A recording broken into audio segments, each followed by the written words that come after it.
नमस्कार दोस्तों, welcome to master ice family. Recently, US has announced that 245% more tariff will be imposed on the Chinese import। और ये इतना ज़्यादा 245% extra tariff लगाने से चाइनीज गुड्स काफ़ी ज़्यादा एक्सपेंसिव हो जाएंगे इन द यूएसए मार्केट। तो फ्रेंड्स, जैसा कि आप सभी लोग जानते हैं, यूएस और चाइना के बीच में ट्रेड वॉर स्टार्ट हो गया, और इसको ये कह सकते हैं जो रिसिप्रोकल टैरिफ है या टैरिफ वॉर स्टार्ट हो गया। उसके कारण क्या हो रहा है, ओवरऑल ग्लोबल सप्लाई चेन काफी ज्यादा इफेक्ट हो रहा है और पूरा economy, there are chances that whole world economy will go in the recession. तो फ्रेंड्स, आज की इस एपिसोड में हम लोग समझेंगे जो यूएसए ने इतना ज्यादा 245% एक्स्ट्रा टैरिफ क्यों चाइनीज गुड्स पे इम्पोज किया है। और रिसेंटली जैसे आप लोग जानते हैं, जो बाकी देशों पे भी टैरिफ यूएस के द्वारा इम्पोज किया गया, बट ये इतना ज्यादा नहीं है जितना चाइना पे है। तो फ्रेंड्स, आज की इस एपिसोड में हम लोग इन सभी इश्यूज के बारे में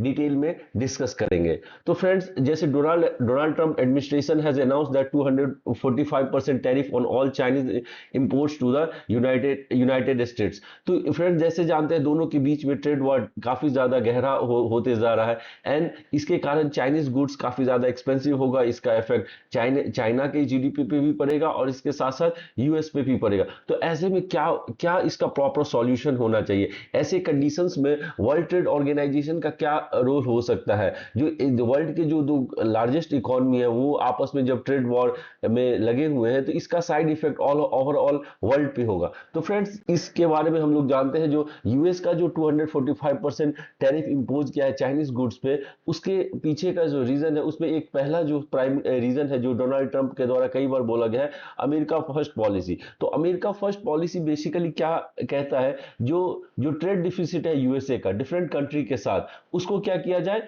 रिड्यूस किया जाए। और साथ में क्या है, जो यूएसए है उसको एक ग्लोबल मैन्युफैक्चरिंग हब के रूप में इंपोज किया जाए, ना कि वो सिर्फ कंज्यूमर गुड्स के रूप में सिर्फ इंपोर्ट पे ज्यादा फोकस कर सके। तो ये जो रिसेंटली फैक्ट शीट रिलीज किया गया है व्हाइट हाउस के द्वारा, उसमें भी ये कहा गया है, ये जो 245% एक्स्ट्रा टैरिफ इंपोज किया गया चाइनीज गुड्स के पे, वो उसके क्या है, चाइना के रिटेलिएटरी ट्रेड एक्शन, उसके बारे में भी हम लोग देखेंगे। फ्रेंड्स, जो इनिशियली यूएसए ने लेस टैरिफ इंपोज किया था, उसके अगेंस्ट में चाइना ने भी फिर टैरिफ इंपोज किया, तो उसके रिटेलिएशन में USA has also increase the total tariff to 245%। तो फ्रेंड्स, हम लोग इस चीज के बारे में और डिटेल में जाएंगे। तो ये देखिए, और ये जो टैरिफ इंपोज किया गया है, तो 3 मंथ का पॉज पीरियड दिया गया है for the most of the countries accept China. China को ये नहीं दिया गया, क्यों? Because China is not ready for directly ready to go for negotiation with the USA। maybe there will be the some differences। Friends, आप लोग जैसे जानते हैं, इंडिया ने यूएसए के साथ ऑलरेडी बायलेटरल ट्रेड एग्रीमेंट के बारे में निगोशिएशन से स्टार्ट हुए, तो इंडिया को भी एक रिलैक्सेशन पीरियड मिला है। ऐसे ही अदर 75 कंट्री है, उन्होंने यूएसए के साथ ट्रेड डील को निगोशिएट स्टार्ट किया है, ताकि जो यूएसए का कंसर्न है, स्पेसिफिकली जो ट्रेड इम्बैलेंस है यूएसए का डिफरेंट कंट्री के साथ, और overall more than 1 trillion US dollar का जो ट्रेड डिफिसिट है यूएसए के, उसको रिड्यूस किया जाए। और अमेरिका का यही कहना है, जो America first policy, that we are want to protect American manufacturer and reducing the trade deficit. तो ये सारा जो ट्रेड वॉर है या जो टैरिफ वॉर स्टार्ट हुआ है यूएसए के द्वारा, वो उसका प्राइमरी पर्पस यही है, जो अमेरिकन मैन्युफैक्चरर के इंटरेस्ट को प्रोटेक्ट किया जाए, और साथ साथ जो ट्रेड डिफिसिट है उसको रिड्यूस किया जाए। ये अमेरिकन फर्स्ट पॉलिसी जो है उसके कारण है, और ये अमेरिकन फर्स्ट पॉलिसी के इंटरेस्ट को प्रोटेक्ट करने के उद्देश्य से ही टैरिफ को 245% इंपोज किया गया है। अलग अलग कंट्रियों पे भी हुआ था, लेकिन वो 3 मंथ का अलग अलग उसे क्या किया गया है, मोरिटेरियम दिया गया है, पॉज पीरियड दिया गया, सो that the negotiation will start with the different country, so that overall trade deficit of the USA should be reduced with the other country. तो फ्रेंड्स, और ये इसके बारे में अब हम लोग देखते हैं, जो जो टैरिफ एस्केलेशन हुआ उसमें उसका टाइमलाइन क्या है। तो फर्स्ट ऑफ ऑल, यूएस ने चाइनीज गुड्स पे 145% का टैरिफ इंपोज किया। It means that if the price of any goods before tariff was 100, then it will be now now it will be around how much percent, 245 rupees. So that is the thing. So China has also retaliated, and China has imposed 125% on the US goods. Along with that, China has ban on some of the export on the different rare earth metal, on which many industry, strategic industry of USA is dependent. तो ये ऐसे China ने भी रिटेलिएशंस दिखाया, और लेकिन rest of the other countries has not so much retaliated to the initial US tariff. Many have starting the negotiations with the USA directly or indirectly. But China is a firm believer that okay, if the USA is going for such a high tariff, I will also reply with that one. But friends, एक चीज गौर करिए आप लोग, जो China ने उससे ज्यादा नहीं किया है. China has even China has imposed the tariff on the USA goods, but it is less than what was imposed by the USA.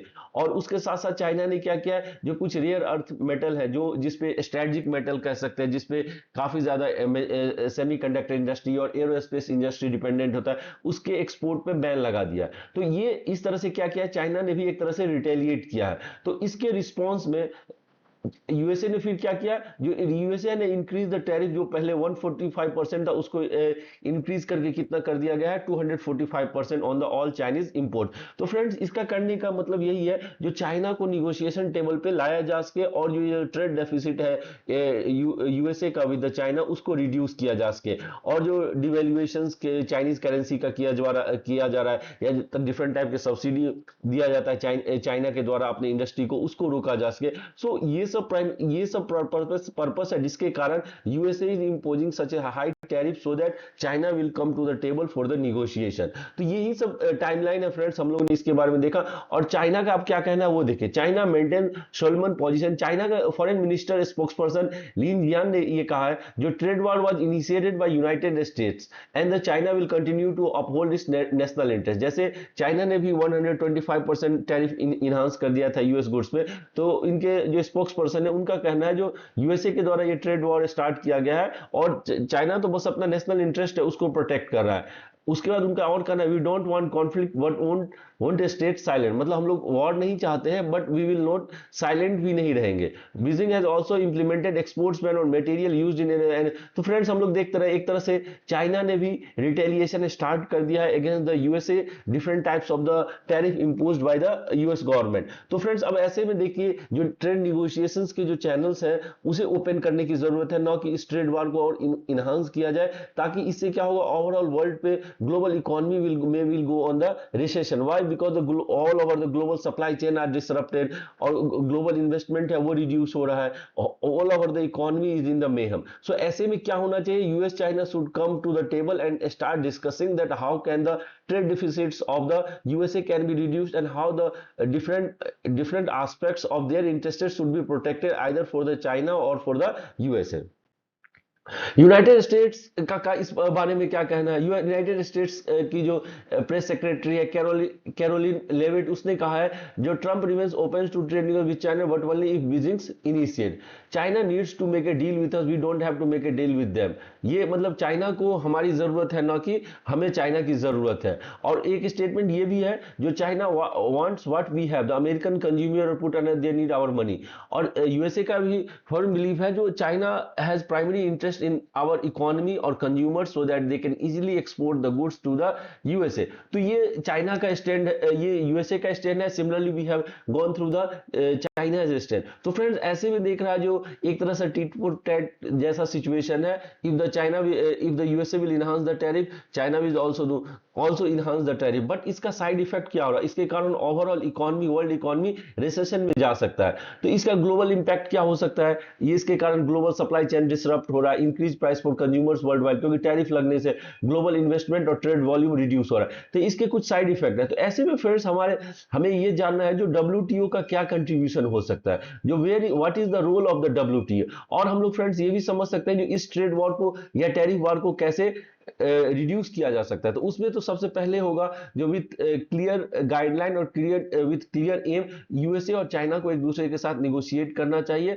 और उसके द्वारा जो ट्रेड डिफिसिट है या जो यूएसए के कंसर्न है या चाइनीज कंसर्न है उसको एक दूसरे के कॉम्प्लीमेंट्री के रूप में फुलफिल किया जाए। और सेकंड क्या हो सकता है, जो डब्ल्यूटीओ जो फ्रेमवर्क है उसको और स्ट्रेंथन करने की जरूरत है और उसको एक क्या हो जाए, न्यूट्रल फ्रेमवर्क के रूप में, न्यूट्रल प्लेटफॉर्म के रूप में डेवलप किया जा सके, ताकि जो एक दूसरे कंट्री के कंसर्न है उसको रिड्यूस किया जा सकता है। और फ्रेंड्स क्या हो सकता है, चाइना के द्वारा जो यूएसए के कंसर्न है related to the Chinese subsidy, उसके बारे में भी डिस्कशन करने की जरूरत है। तो ऐसे कुछ स्टेप्स लेने की जरूरत है ताकि ओवरऑल वर्ल्ड में जो टैरिफ वॉर स्टार्ट हो गया उसको रिड्यूस किया जा सकता है और जो स्टेटस को जो पहले से जो ग्लोबल सप्लाई चेन काफी अच्छे से काम कर रहा था उसको स्ट्रेंथन किया जाए। तो फ्रेंड्स आज के इस एपिसोड में हम लोगों ने समझा जो यूएसए के द्वारा 245% एक्स्ट्रा टैरिफ इंपोज किया जा रहा है चाइनीज गुड्स के कार पे, तो ये काफी ज्यादा शॉकिंग है और इसके कारण चाइना के जो गुड्स हैं वो यूएस मार्केट में काफी ज्यादा एक्सपेंसिव होगा।